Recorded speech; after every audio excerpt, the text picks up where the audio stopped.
Hello friends, welcome to the new episode of my channel. আমি অরিত্র। এখন এই ভিডিওর মধ্যে আমরা কথা বলবো হচ্ছে অ্যালফা ট্রেলার নিয়ে। তো অ্যালফা টিজার কদিন আগে এসেছিল, টিজারটা নিয়ে আপডেটও ছিল যে এই দিনকে আসবে, তো সেটা নিয়ে রিয়াকশনও দিয়েছিলাম। তো সেটা নিয়ে তো প্রচুর কথাবার্তা, অ্যালফা টিজার নিয়ে প্রচুর কথাবার্তা হয়েছে, ঠিক আছে। অনেকে ট্রোল করেছে, অনেকের পছন্দ হয়নি, বাট কথাবার্তা প্রচুর হয়েছে। আজকে হঠাৎ করে ট্রেলার চলে এসেছে এবং এটার ব্যাপারে সত্যি বলছি আমি কিছু জানতামই না।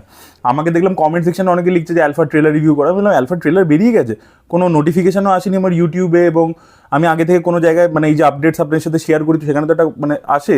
তো আমি শুনে আজকেই যে ড্রপ করবে এটা আমার কোনো আইডিয়া ছিল না। তো ফাইনালি যাই হোক অ্যালফা ট্রেলার দেখলাম। কীরকম হলো এই ট্রেলারটা দেখুন। আমার ট্রেলারটা কিন্তু খারাপ লাগেনি, অনেস্টলি স্পিকিং। কিছু জিনিস নেগেটিভ আছে, সেটা আমি পরবর্তীতে আসছি, বাট ট্রেলারটা কিন্তু আমার খারাপ লাগেনি। আমি মিথ্যা কথা বলতে পারবো না, যেহেতু ওয়াইআরএস স্পাই ইউনিভার্স নিয়ে এখন প্রচুর ট্রোলিং হয়, তাই জন্য আমিও ট্রোল করে দিলাম, সেটা করতে পারছি না। সেকেন্ড কথা হচ্ছে আলিয়া ভাটকে নিয়ে একটা নেগেটিভিটি হয়, সেই জন্য আলিয়া ভাটের অনেক জিনিস আমার পছন্দ নয়, সেটা আমি কল আউটও করেছি। কিন্তু আমার যদি আলিয়া ভাটকে নিয়ে শুধু শুধু নেগেটিভ বলতে পারবো না, যদি সেটা মানে সত্যিকারের জেনুইন কোনো ক্রিটিসিজম পয়েন্ট হয়ে থাকে সেটা করতে পারি।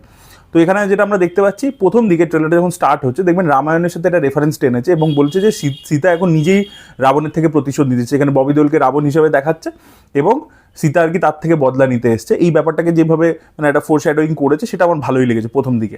এবং যেটা হয়েছে ওয়াইআরএস স্পাই ইউনিভার্সের অন্য যে ছবিগুলো এখন অবধি আসছিল, মাঝে ওয়ার 2 বলুন, টাইগার 3 বলুন, পাঠান বলুন, সেটার ক্ষেত্রে যে সিজি ড্রিভেন জিনিসপত্র অনেক বেশি, যে রিয়েল লোকেশন যে শ্যুট করছে না, সেই ব্যাপারটা কিন্তু এখানে কম, ঠিক আছে। এবং কালার গ্রেডিংটা ওরা চেঞ্জ করেছে, অন্য রকমের একটা লুক অ্যান্ড ফিল দিয়েছে। ওয়াইআরএফএস স্পাই ইউনিভার্সের একটা ওয়ার্ম টোন স্পেশালি আমরা দেখতে পেতাম, সেখান থেকে কিন্তু ডিফারেন্ট হাটকে একটা কালার, একটু কুল টোনের দিকে গেছে, ব্ল্যাক ড্রেসেস ইত্যাদি দিয়েছে। এবং ববি দেওলকে কিন্তু ভালোই লাগছে, প্লাস আলিয়া ভাটকে অ্যাকশন করতেও ভালোই লাগছে, ঠিক আছে। আলিয়া ভাটের ক্যারেক্টারটাকে দেখিয়েছে যেহেতু প্রো হয়ে গেছে, প্রো অ্যাসাসিন টাইপের, তো তাই জন্য ও অ্যাকশন করতে করতে এরম এরম করছে, ঠিক আছে। আগের টিজারটাতে দেখিয়েছিল যে ও মুখ থেকে মানে ওর কাছে এটা খুব কেকওয়াক আর কি, একটা মজার ব্যাপার। তো সেই রকমভাবেই জিনিসটাকে দেখিয়েছে।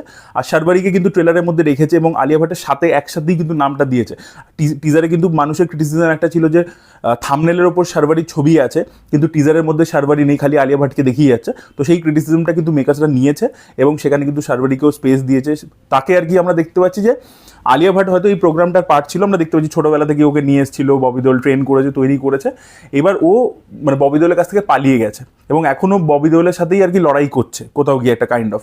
এবং তারপরে শারবারি হচ্ছে নিউ রিক্রুট, যাকে অ্যাকচুয়ালি আলিয়া ভাটই আর কি রিক্রুট করছে এবং আলিয়া ভাট তাকে ট্রেনিং দিচ্ছে। এবং শারবারি আর আলিয়ার মানে হিল ক্লাইম্বিং যে সিনস ইত্যাদি রয়েছে, ট্রেকিং করছে, সেগুলো কিন্তু দেখতে ভালোই লাগছে আর কি, ঠিক আছে। তো ওদের দুজনের মধ্যে কেমিস্ট্রি। আবার দেখুন ওয়াইআরএস স্পাই ইউনিভার্স, এবং এটা যে সময় ছবিটা শুটিং শুরু হয়ে গেছিলো তখন কিন্তু ওয়ার 2 রিলিজ করেনি, তো সেখানে ব্যাকল্যাশ তো পেয়েছে ওয়ার 2 এর ক্ষেত্রে। তো সেই যে ওয়াইআরএফ এর যেটা হয় যে ডান্স করছে বিদেশে গিয়ে লোকেশানে, ওই জিনিসগুলো কিন্তু রয়েছে এটার মধ্যে।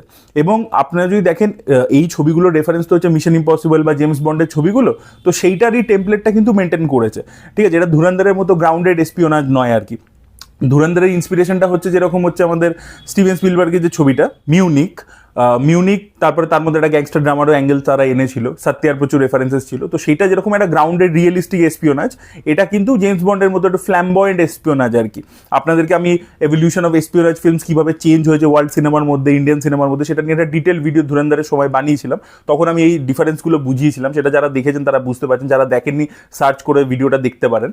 তো যাই হোক, তো এটা কিন্তু ওই জেমস বন্ডের জোনটার মধ্যেই আছে, তবে definitely look and feel wise polish হয়েছে। এবং দেখুন গল্পটার মধ্যে এবার প্রবলেম, যেটা নেগেটিভ সাইডে চলে আসবো, প্রবলেমটা কি যে গল্পগুলো না এই ওয়াইআরএস স্পাই ইউনিভার্সের একই রকমের। এখানে কি দেখাচ্ছে যে ববি দেওল অ্যালফা একটা প্রোগ্রাম বানিয়েছিল যাতে দেশের জন্য, বাট সেটা তারপরে ওই প্রোগ্রামটাকে ক্যান্সেল করে দেওয়া হয়। এবার এখন ওই যেটা ববি দেওল ডায়লগে বলছে যে মানে অ্যালফা প্রোগ্রাম को इंडिया के लिए बनाया गया था, उसने उसकी रेस्पेक्ट नहीं की, अब उससे डरेगा।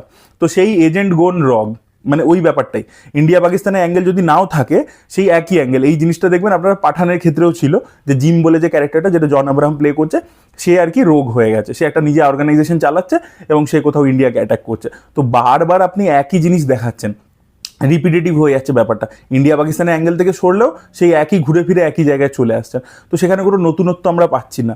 তো দেখা যাক আর কি ছবিটা কীরকম টার্ন আউট করে।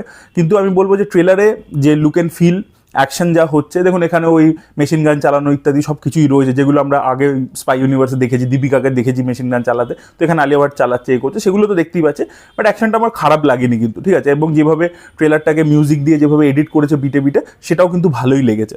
আচ্ছা, এবার ব্যাপার হচ্ছে যে লাস্টে যে ক্যামিওটা রাখা হয়েছে, তো আপনারা দেখবেন যে ওয়ার 2 কিন্তু শুরু হয়েছিল একটা জাপানিজ সেট আপের মধ্যে, এবং একটা মানে টেম্পলের মধ্যে শুরু হয়েছিল। তো এখানেও কিন্তু এই দুটো ক্যারেক্টার শারবারি এবং আলিয়ার ক্যারেক্টারটা তারা যেহেতু দে আর অন আ রান, তো তারা আর কি এই টেম্পলটাতে পৌঁছাচ্ছে এবং সেখানে দেখছে যে কেউ একটা ওয়েট করছে ওদেরকে হেল্প করবে বলে, এবং সেখানে আমরা দেখতে পাচ্ছি যে ওটা ঋত্বিক রোশন বসে রয়েছে। তো ঋত্বিক রোশন এই ছবিতে নিজে ক্যামিও শ্যুট করেছে, YRF এর সাথে ঝামেলা হওয়ার আগেই আর কি মনে হয় শ্যুট করে ফেলেছিল। তো সেখানে আর কি ঋত্বিক বসে রয়েছে এবং তার যে এন্ট্রিটা দিয়েছে পুরো পরে বসে রয়েছে, মানে সাদা রঙের পুরো এটা পরে, সেটা কিন্তু হেভি লাগছে, ঠিক আছে। তো ঋত্বিকের যে লাস্টের শটটা আমরা দেখতে পাই ওটা যেভাবে আসে সেটা কিন্তু মজা দিয়েছে, সিরিয়াসলি বলছি, বাজে কথা বলবো না, ভালো লেগেছে, ঠিক আছে। আমি জানি ওয়ার টু ব্যাকল্যাশ পেয়েছে, ছবি চলেনি, সবই ঠিক আছে, বাট ঋত্বিকের তো একটা প্রেজেন্স রয়েছে এবং সেটাকে লাস্টে যেভাবে এনেছে সেটা কিন্তু ভালো লাগছে। বা ঋত্বিক দেখা যাক ওদেরকে ট্রেনিং ইত্যাদি কীরকমভাবে করায় সেটা কীরকম লাগে দেখতে। দেখুন আমি ট্রেলারটার বিচার করছি, ট্রেলারটা আমি বলবো ডিসেন্ট ট্রেলার হয়েছে, নেক্সট লেভেলে হয়নি। দেখুন এই ছবিটাকে ওয়ার্ক করতে গেলে নেক্সট লেভেলে স্টাফ হতে হতো, তার কারণ হচ্ছে অলরেডি ধুরন্ধরের মতো ছবি লোকে দেখে নিয়েছে, প্লাস YRF স্পাই ইউনিভার্স বহুবার ধেড়িয়েছে, ব্যাক টু ব্যাক ধেড়িয়েছে, তাতে পাবলিকের এক্সপেকটেশন নেই, বারবার পাবলিক হলে গেছে বড় হিরোদেরকে দেখে, স্টারদেরকে দেখে, তারপরে ঠকেছে। তো সেই জন্যই ছবিটাকে নিয়ে নেগেটিভিটি রয়েছে, সেখানে আমি পাবলিকের দোষ দিচ্ছি না, মেকার্সদেরই দোষ রয়েছে। এবার সেইটাকে টপকে অ্যালফা বিজনেস করতে পারে কি না, নাকি পুরোপুরি ডিজাস্টার হয়, সেটা দেখার মতো বিষয় হবে। আজকে হঠাৎ করে মানে সাডেনলি ট্রেলার ড্রপ করে দিল কেন, মেকার্সরা কি তাহলে কনফিডেন্স পাচ্ছে না যে ছবিটা চলবে, 3 জুলাই রিলিজ করছে। তো দেখা যাক আর কি হয় আলটিমেটলি এই ছবিটার বক্স অফিস ফেট, সেটাই দেখার মতো বিষয় হবে। আমার ট্রেলারের বেসিসে ঠিক লেগেছে, গল্পের মধ্যে কোনো নতুনত্ব নেই। এবার দেখা যাক ছবিটা দেখলে বুঝতে পারবো কীরকম এক্সিকিউশন হয়। ববি দেওলকে কিন্তু ভালোই লাগছে, আলিয়া ভাট, শারবারি এদেরকেও কিন্তু ভালোই লাগছে। এবার দেখা যাক, বাকি তো ছবিতে পারফরমেন্স দেখলে বেটার বোঝা যাবে যে কীরকম এক্সিকিউশন হয়েছে। শিব রাভেল যে ডিরেক্টর, তার উপর কিন্তু আমার ভরসা রয়েছে। দেখুন যে স্ক্রিন প্লে লিখেছে সরজমিনের যে রাইটার, সে স্ক্রিন প্লে লিখেছে, তো আমার ভরসা নেই।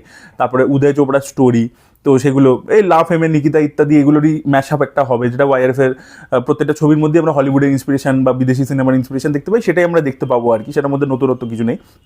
বাট ব্যাপার হচ্ছে শিব রাভেল কিন্তু রেলওয়ে ম্যান সিরিজটা ভালো বানিয়েছিল নেটফ্লিক্সে, তো সেই জন্য আমার ভরসা রয়েছে যে শিব রাভেল ভালো কিছু বানাবার চেষ্টা করবে। এবার দেখা যাক সেটা আদিত্য চোপড়া কতটা তাকে অ্যালাউ করেছে বানাতে, সেটাই দেখার মতো বিষয় হবে। কতটা VFX এর উন্নতি আমরা দেখতে পাই, কতটা স্টোরি টেলিংটা হয়তো নন স্টোরি, গল্প হয়তো চেনা, বাট সেটাকে বলছে ভালোভাবে, টুইস্ট অ্যান্ড টার্নসগুলো বেটার আছে। কারণ YRF স্পাই ইউনিভার্সে কিন্তু টুইস্ট অ্যান্ড টার্নসগুলো কিন্তু খুব বোকা বোকা টাইপের হয়, খুব মানে খুব পাতি টুইস্ট অ্যান্ড টার্নস হয়। তো সেগুলোকে কতটা ওরা ইমপ্রুভ করতে পারে সেগুলোই দেখার মতো বিষয় হবে। আপনাদের অ্যালফা ট্রেলার নিয়ে কি ওপিনিয়ন অবশ্যই কমেন্টে লিখে জানাবেন। এই ভিডিওটা ভালো লেগে থাকলে লাইক করুন, শেয়ার করুন, চ্যানেলকে সাবস্ক্রাইব করতে ভুলবেন না। Bye bye.